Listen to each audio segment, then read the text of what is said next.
In my past life as a soccer coach, once you win a national championship, everybody wants to come play for you. Really not true. Once you pay them $25,000 a year in scholarships, everybody wants to come play for you. And parents would always come to me and they'd say, okay, my son or my daughter wants to come play at your university. What is it that we have to do? What are you looking for? And being the Socratic professor that I am, well, what does your son or daughter do? What do they do really well that we'd be interested in? And typically their answers are, well, they've got great vision. They're really good. They can see the entire field. Or my daughter is the fastest player. There's nobody that can beat her. Or my son's got a great left foot, or really, really great in the air and can head every ball. I'm like, yeah, not bad. But to be quite honest with you, those are the last things I'm looking for. The most important thing, self-confidence. Without that skill, and I use the word skill intentionally, without that skill, we are useless as a soccer player. Because when you lose sight or belief in yourself, we're done for. I use the definition of self-confidence to be the ability or the belief to believe in yourself to accomplish any task, no matter the odds, no matter the difficulty, no matter the adversity. The belief that you can accomplish it. Self-confidence. Some of you are saying, great, I don't have it. I'm so shy. I'll never do good. And you start to drag all the way down here. But I use the word skill because I believe it can be trained. And I'll show you a couple of ways in which we do. Hopefully I won't run out of time. I don't use any slides because my speech always goes here, here, or here. So we'll see which way we get to. The easiest way to build self-confidence. There's no magic button. I can't say, hey, this plane is going down. Who can fly it? Put your hand up. I can. I'm confident. Repetition, repetition, repetition. Right? What does Malcolm Gladwell call it? The 10,000 hour rule? There's no magic button. I recruited a goalie from Colombia, South America one year. Big, tall, 6'3" man. He had hands like stone. I thought he was like Flipper. Every time I throw him the ball down onto the ground, I was like, oh my God, we're in trouble. Simple solution. Get to the wall, kick a ball against the wall and catch it. Kick the ball against the wall and catch it. His goal was 350 a day for 8 months. He came back, his hands were calloused, the moisture on his hands were literally gone. He is now playing in Europe. Magic? No. Repetition, repetition, repetition. The problem is we expect to be self-confident, but we can't be unless the skill or the task we're doing is not novel, is not new to us. We want to be in a situation where we've had so much pressure in that, and what I mean, because pressure builds diamonds, we want to be in a situation where, hey, I've done this 1,000 times. I did my speech, and I practiced in front of the mirror. Hey, I'm sounding good. And then I read in front of my kids and my wife. I was like, oh gosh, got a little nervous. And then I get in front of Glenn Gould. Oh my goodness, I'm a little more nervous. By the time I get to the ACG, where 2,500 people, can't say anymore, right? 2,500 people, where 2,500 people are there, I won't have a single ounce of nervousness because of my ability to practice, right? Over and over and over again. The problem with repetition is, how many of us bail after the first bit of failure?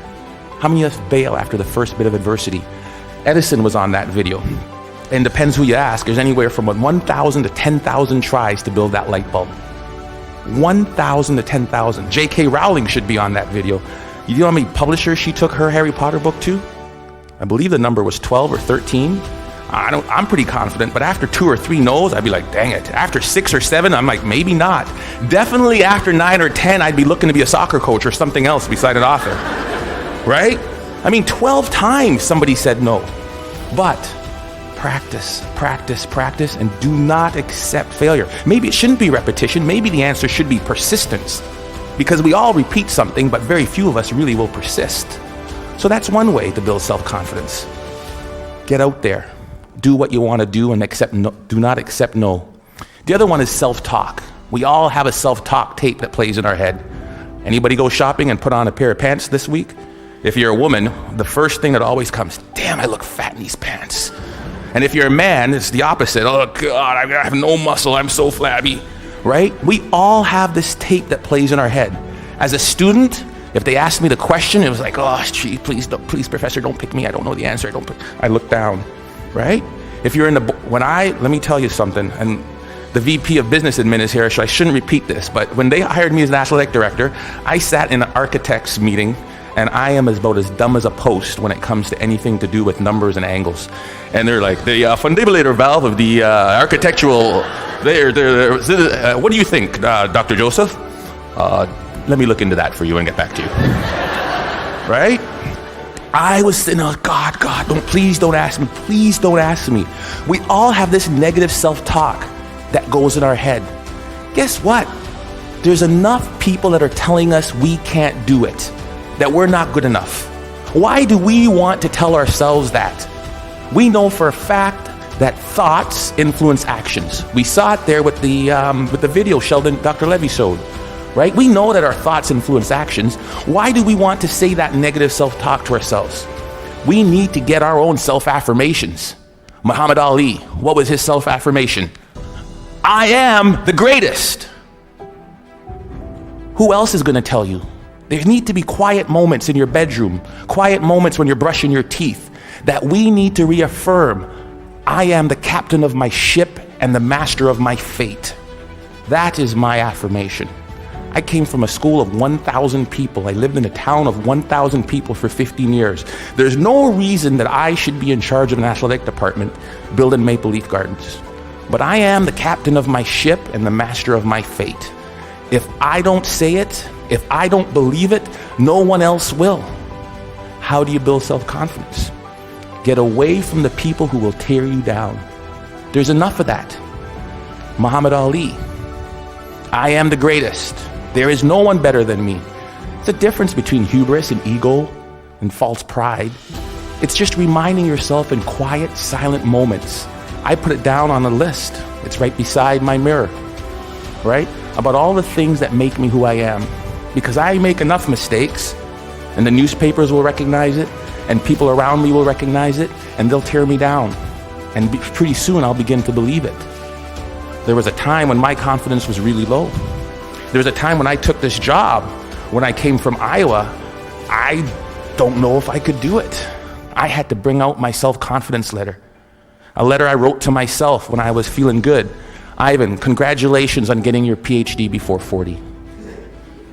I am 40, under. Congratulations on winning a national championship. Good job on raising 3 good kids and marrying the right woman. I wrote a letter to myself. It was my own brag sheet, my own letter about the things I was proud of.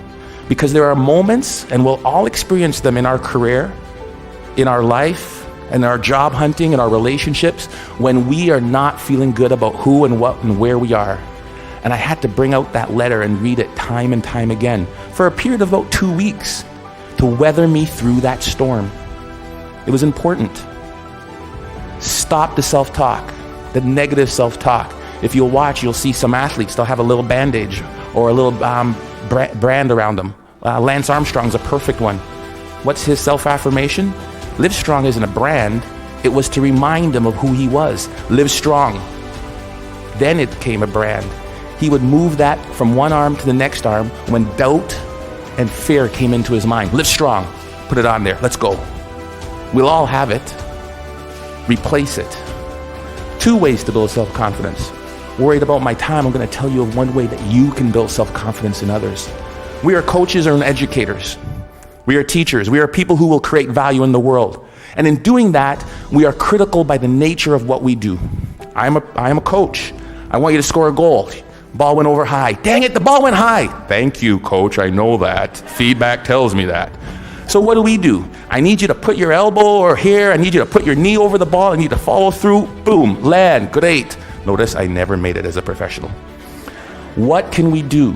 We fix mistakes. When I'm fixing that mistake, Johnny, this is terrible. You need to bend your knee. You need to do this. What have I done to Johnny's self-confidence? Bend your knee. Think of this. Next thing you know, Johnny's crushed. Ignore what Johnny does wrong and find Bob or Sally or Frida over here.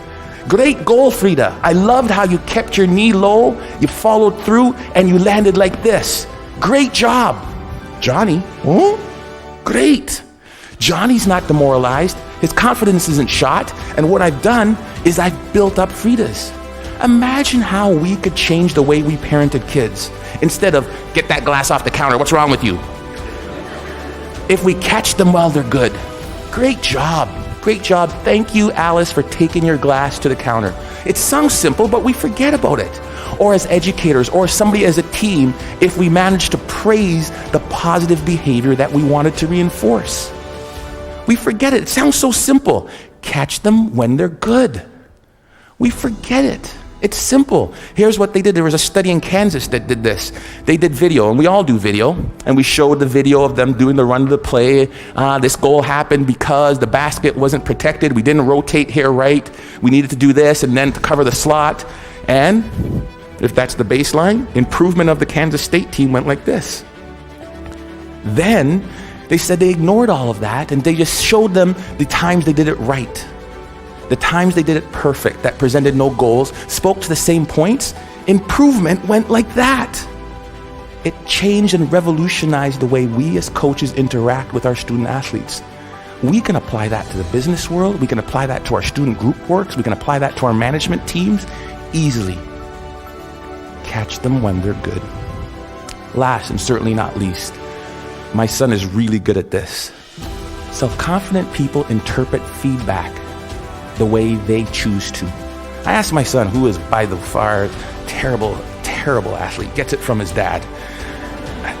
The games, they win 5-0. How was the game? Oh, great. I scored 3 goals. I got 2 assists. I'm like, I did not see him touch the puck.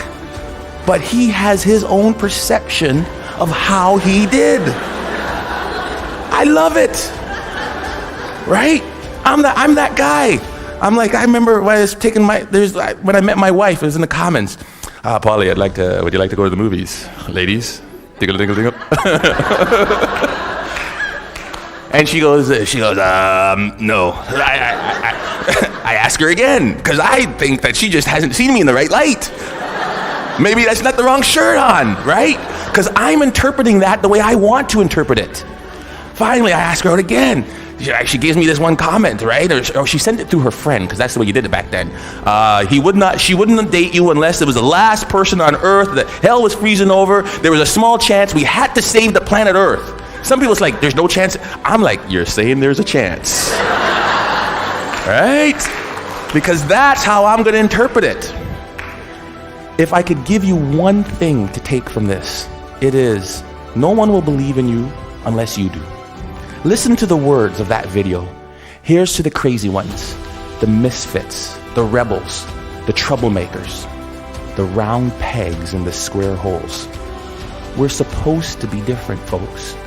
And when people look at us, believe in yourself. Thank you.